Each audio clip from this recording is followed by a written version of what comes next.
Alors, donc nous avons écouté nos trois participants à ce premier atelier. S'il n'y a pas de questions d'ores et déjà de la part des participants, du public en ligne, je vais peut-être poser quelques questions de façon à simplement lancer la discussion. Et je vais poser une question à chacun d'entre vous, mais potentiellement, elle peut concerner en fait les autres communicants. Et puis, si on a le temps, j'aimerais aussi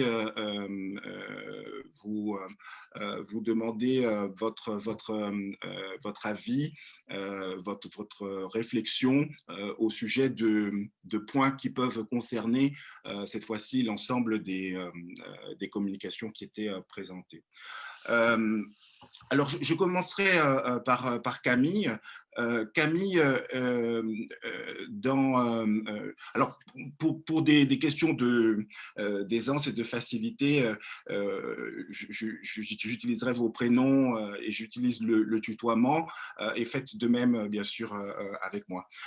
Camille, dans ta présentation, il me semble que une des questions qui est vraiment centrale, c'est celle de l'universalisation.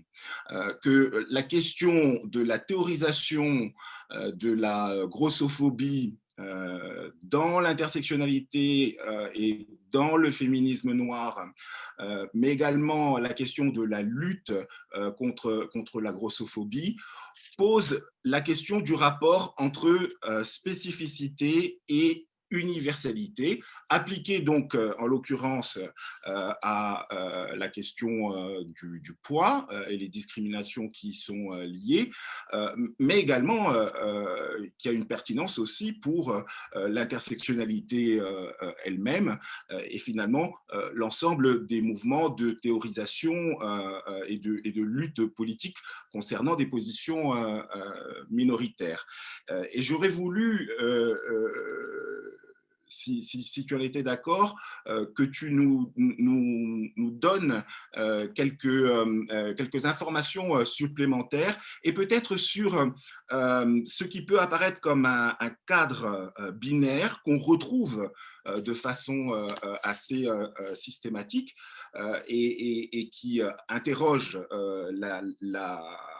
la dynamique des approches et de l'intersectionnalité et des fat studies en l'occurrence, à savoir que élargir le champ d'application peut susciter une interrogation sur une éventuelle dilution de la perspective. C'est souvent ce qui est invoqué pour maintenir en fait le cadre et ne pas élargir les choses.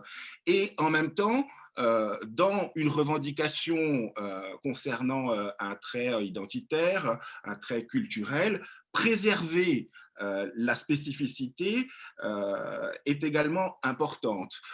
Donc, quand on envisage une perspective de solidarité, comme tu le faisais dans ta communication, comment se pose concrètement cette question de solidarité et de maintien de l'équilibre entre une perspective universelle ou universalisante et ouverte, mais qui soit en même temps respectueuse de la spécificité.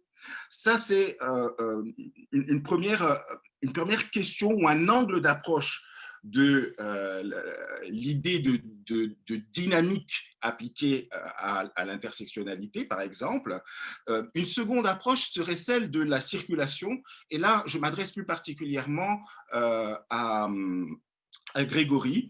Tu as conclu ta communication, Grégory, sur l'idée que ton objectif n'était pas de minimiser l'apport de la théorie de l'intersectionnalité, mais plutôt de réhabiliter le combat politique et militant dont il est issu. Et ça, c'est une forme de circulation aussi qui est importante entre la sphère militante politique et la sphère académique, par exemple, avec toute une série d'enjeux qui est aussi pour la situation des États-Unis,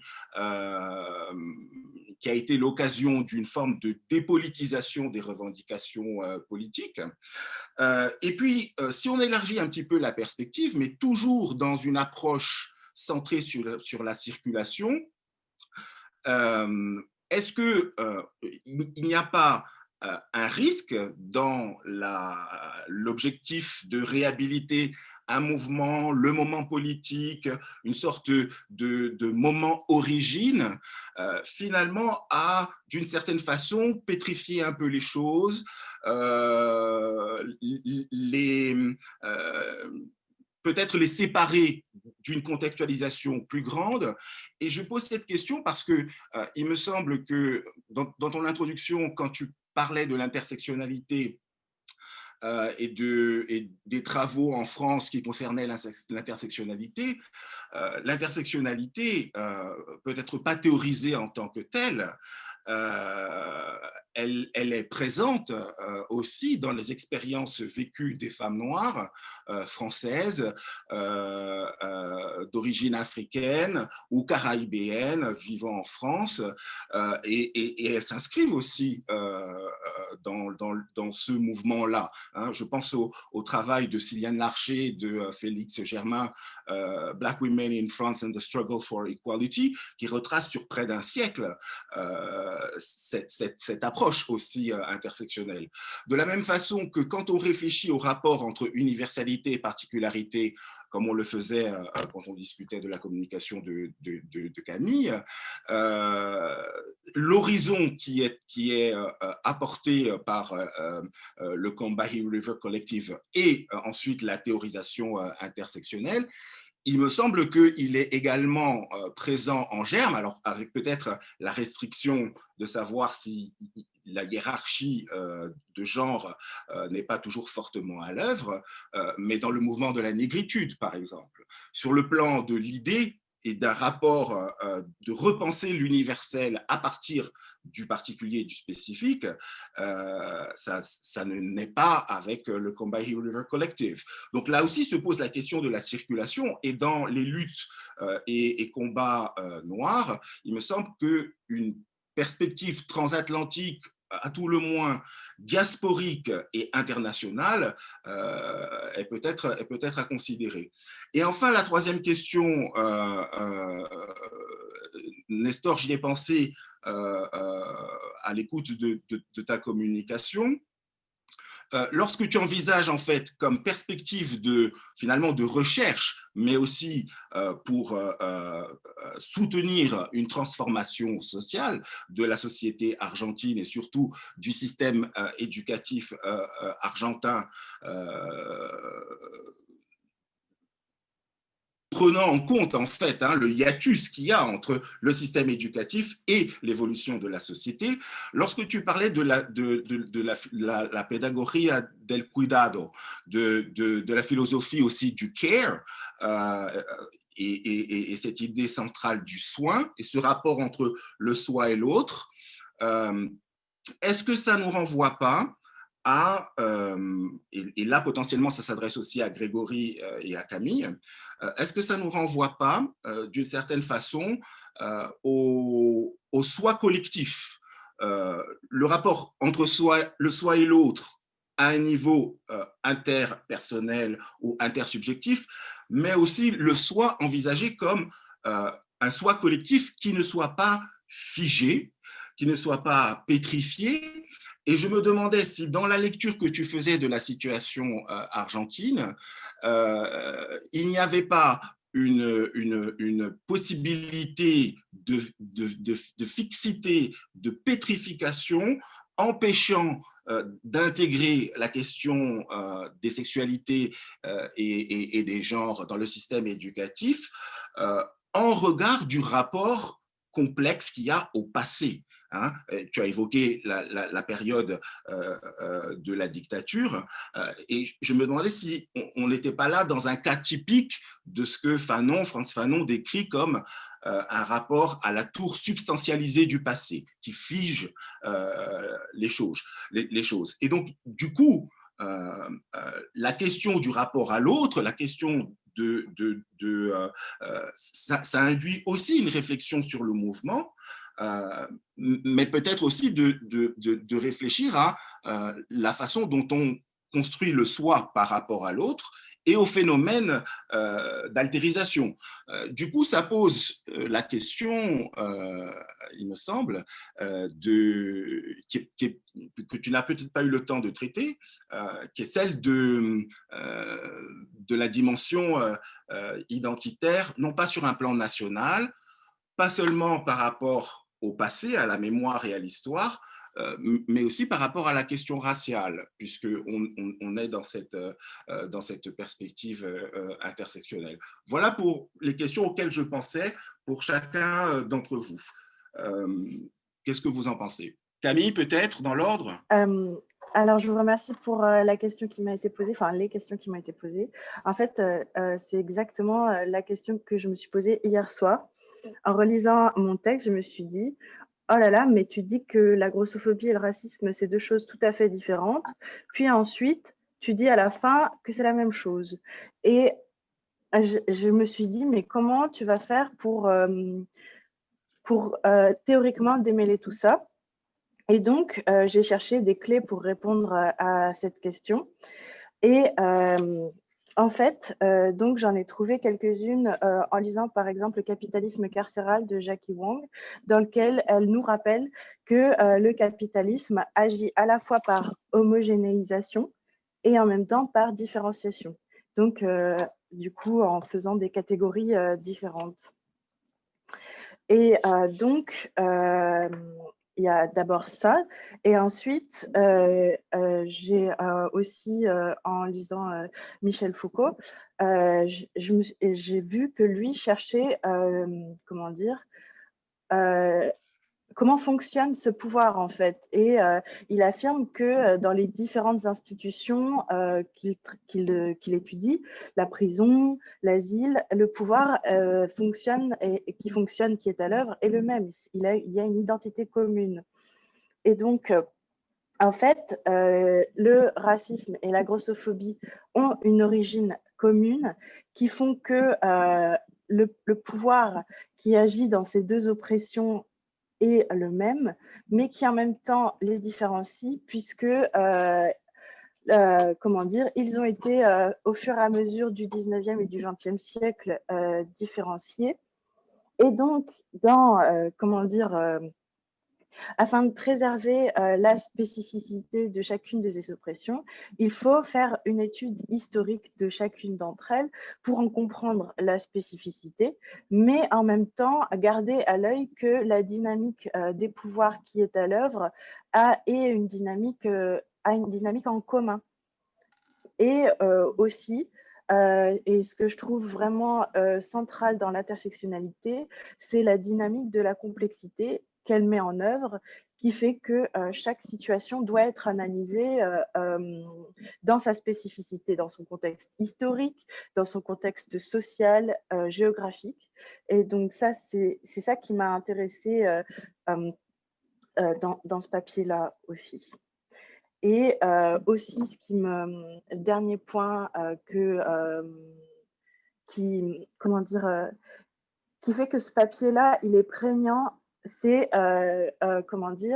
le Achille Mbembe qui affirme le devenir africain du monde dans sa préface du brutalisme, et donc la dynamique de la nécropolitique qui est à l'œuvre de plus en plus et qui s'installe aujourd'hui de plus en plus. Voilà, je vous remercie.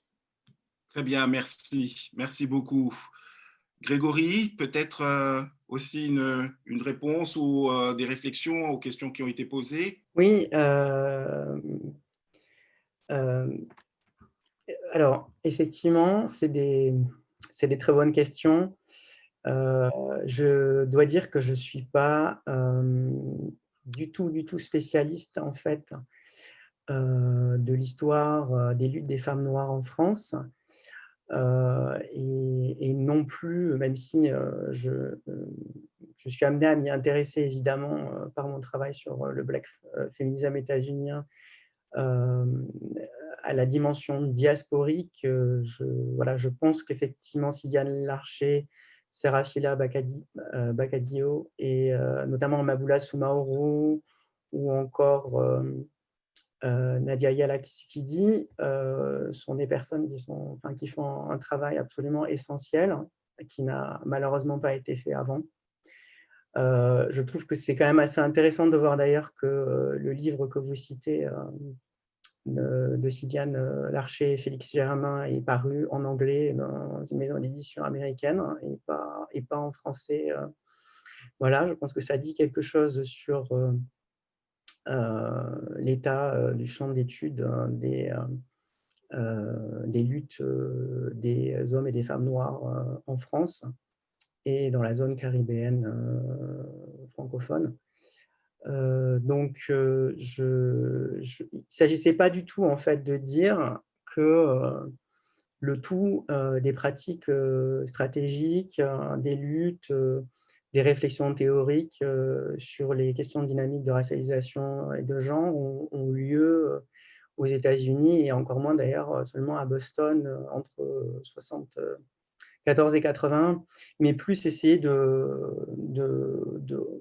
mettre en avant la contribution spécifique de ce collectif-là.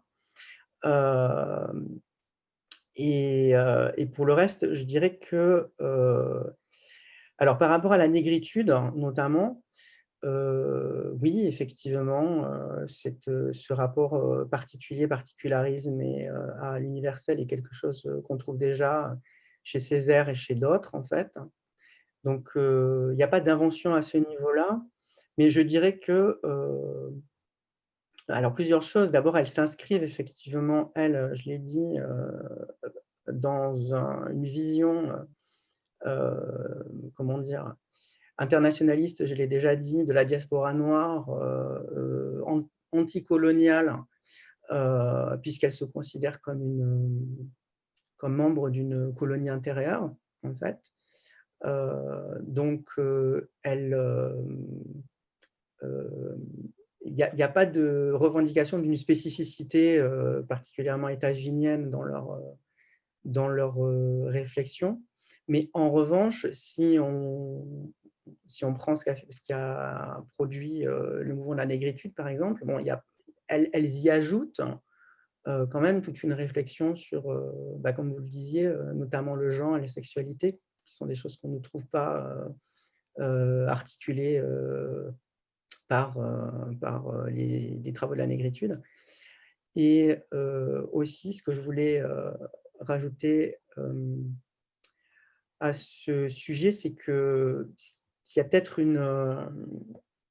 une distinction à faire, une différence, et qui explique aussi d'ailleurs la présence des Black Studies, etc. Enfin, cette espèce de circulation entre les mouvements sociaux et l'académie aux États-Unis, qui est quand même bien moindre en France. On n'a pas d'équivalent à ça dans les universités françaises. Ça se passe à un moment très précis. Ça fait partie des choses qui sont gagnées, en fait, des victoires des mouvements sociaux contre le racisme et le sexisme à cette époque-là, donc des années 70. Il n'y a pas eu d'équivalent, ça n'a pas été posé de cette façon-là en France. Et pour terminer, je pense que surtout la grosse différence, quand on parle de l'importance de l'intersectionnalité, de sa circulation internationale et notamment en France, alors qu'on a aussi des éléments qui relèvent de la même logique à faire valoir dans le contexte français et caribéen, francophone, je pense que c'est parce que disons que c'est un mouvement qui s'adosse sur une très longue tradition de lutte du mouvement de libération noire aux États-Unis, qui a été très forte et qui a gagné beaucoup de choses. Voilà, il ne s'agit pas de dire que le mouvement de lutte, de libération des Noirs aux Antilles, par exemple, ou dans les pays coloniaux en Afrique, qui ont été occupés par la France, ce n'est pas très longue, elle l'est en fait, mais elle n'a pas réussi à impacter de cette manière le débat intellectuel en France. Merci Grégory pour ces précisions et ces réflexions. On va écouter la réponse de Nestor et ensuite on aura l'intervention de Harry Gordien qui a demandé la parole pour une question. Nestor? Et oui, Jean-Paul. Et bon, alors d'abord, la question sur la relation entre les soins et le commun, le bien commun, oui. Et je trouve qu'il y a une relation entre les soins, l'altérité et la diversité, oui. Et cette relation entre les soins, l'altérité et la diversité est bien sûr dans le contexte scolaire, et on peut dire qu'elle a été absent dans le contexte scolaire, mais aussi a été absent socialement. C'est-à-dire que on trouve aujourd'hui, à cause de la pandémie du Covid-19, une vision augmentée de défis sociaux. Oui, et on trouve qu'une quantité de choses qu'on connaissait et qu'on a analysées, aujourd'hui, se mettent en relief. Oui? Et la question du comment, la question des décisions collectives, la question de la solidarité, la question du soin, c'est une question, c'est un défi aujourd'hui en Argentine et je trouve que c'est aussi un défi dans le monde entier. L'école, et malgré cette situation, l'école secondaire en Argentine a été construite sur des structures clairement modernistes, oui, caractérisées par la fragmentation de connaissances, par des champs disciplinaires, par... il n'y a pas une intégration entre la réalité de vie et les champs disciplinaires. Et finalement, l'école secondaire, à l'école secondaire, est absent la question du soin. Je trouve que ça, c'est une question qui est aussi absente dans la formation des enseignants. Et en général, comme je vous ai présenté, dans la quand on a fait les entretiens aux enseignants, on a découvert que les connaissances construites autour des genres et sexualité avaient en origine dans la vie quotidienne, que soit l'école élémentaire, soit l'école secondaire, soit la formation des enseignants n'a pas contribué aux connaissances par rapport à la diversité et particulièrement à la diversité sexuelle et la diversité des genres. Oui, donc finalement, on se rend compte que la construction sociale, la susceptibilité sociale a été présente dans la formation des connaissances, soit en relation la diversité sexuelle et des genres, soit par rapport aux autres diversités. De fait, on a des lois en Argentine sur les minorités sexuelles, etc. Mais finalement, quand on va voir les pratiques sociales sont discriminatoires. En deuxième point, quand tu m'as posé la question sur la relation au passé, je crois que c'est une dynamique. Et on trouve des traces au temps passé, oui, comme on a dit, la question de la dictature, oui, mais ça c'est par rapport à à l'approche socio-génétique, oui, qu'on a au socio-historique, qui contribue notre positionnement, soit par rapport à la recherche, soit par rapport à la construction du cadre théorique. C'est-à-dire le fait de faire une sorte de travail archéologique, hein, et pour pouvoir trouver les traces et la genèse des actions qui puissent nous donner, hein, une des définitions et des actions d'aujourd'hui, et pour pouvoir penser à partir de ce moment comment on peut orienter les actions futures. C'est-à-dire, ce n'est pas un passé cristallisé, fixé, c'est un passé dynamique qu'il faut resignifier, mais que pas tout le monde va resignifier. C'est pour cela qu'on a vu qu'il y a des enseignants qui se mettent dans un positionnement de resignification, d'autres enseignants qui se mettent dans une position de résistance, d'autres enseignants qui doutent, qui ne savent pas quelle position ils vont prendre. Oui.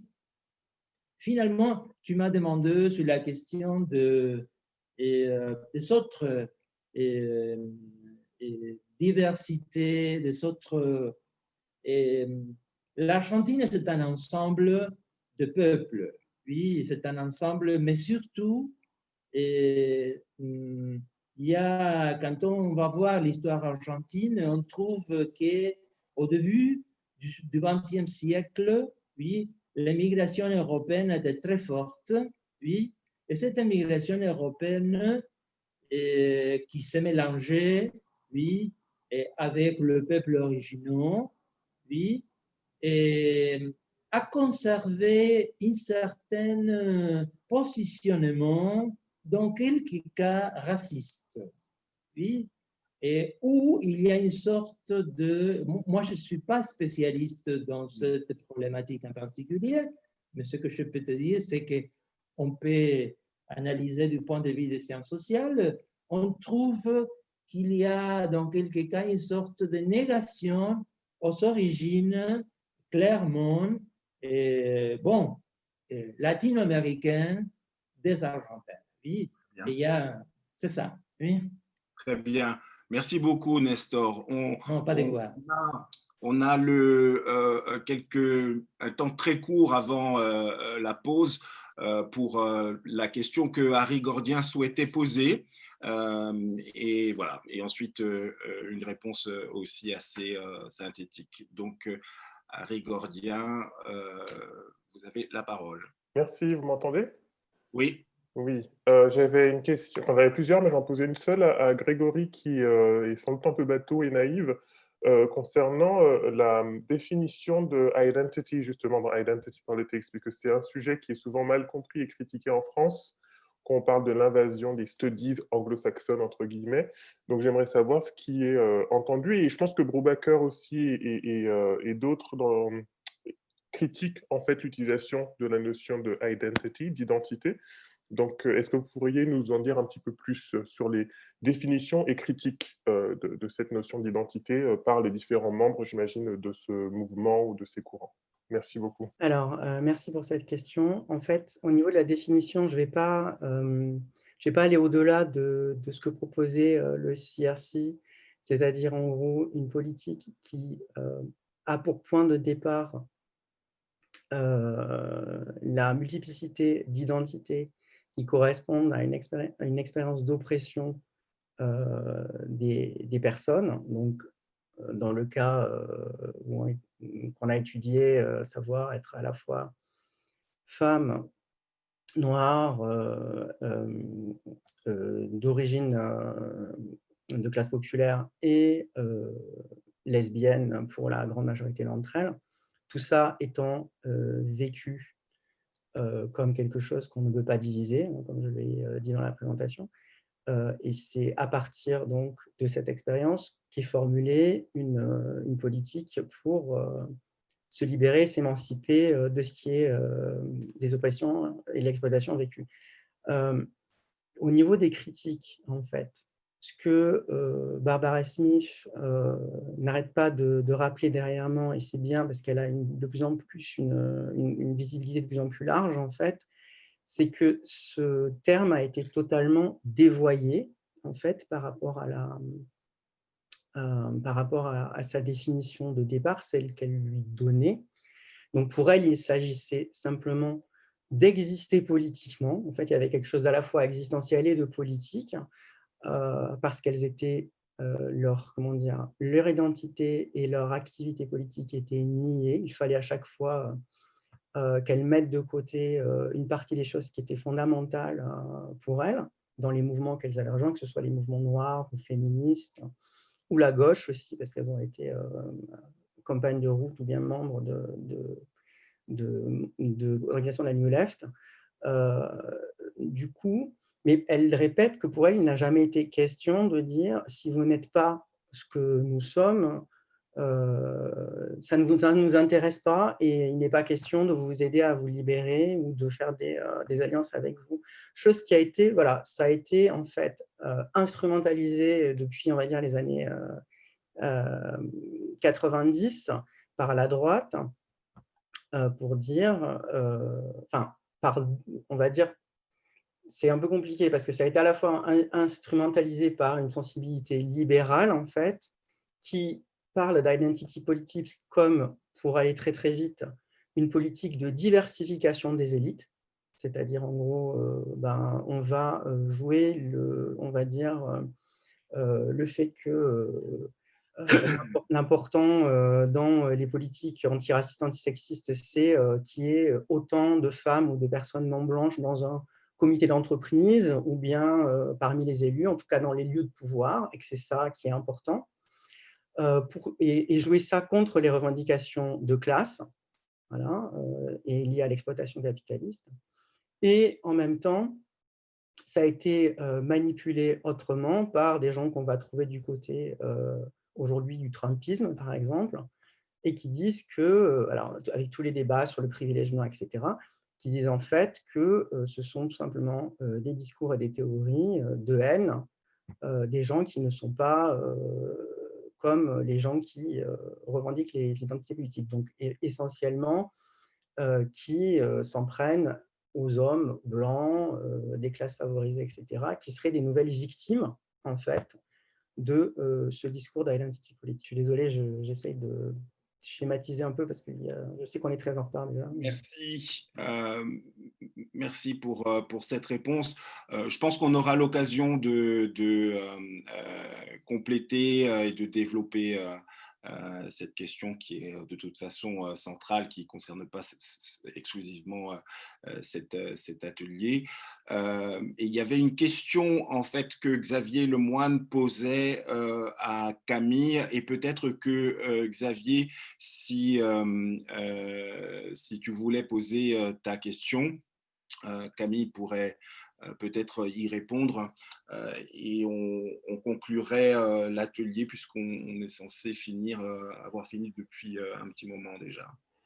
Oui, merci. Très rapidement, donc la communication, merci pour toutes vos communications, toutes très intéressantes. Et lors de votre communication, j'ai pensé à la présence de l'ISO sur les réseaux sociaux qui est très forte.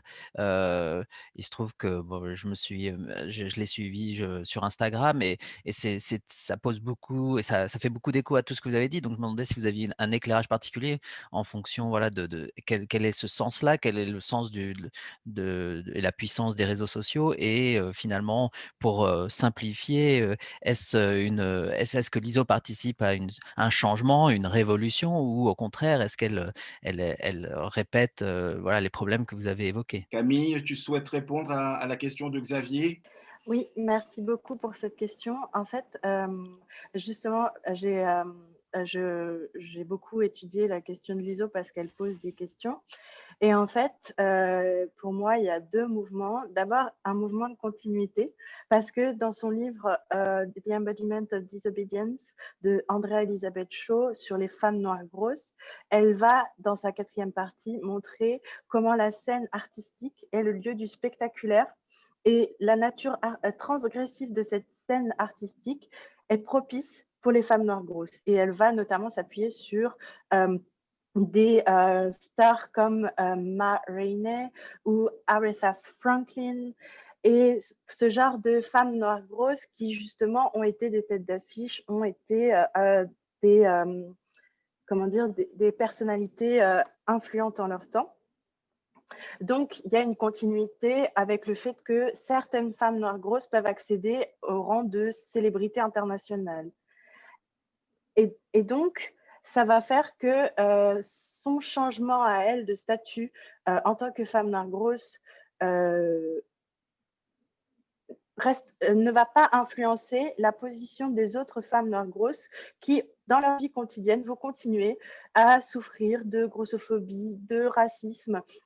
Et ça ne va pas modifier les structures oppressives du pouvoir qui les atteignent tous les jours en mettant en avant une seule personne.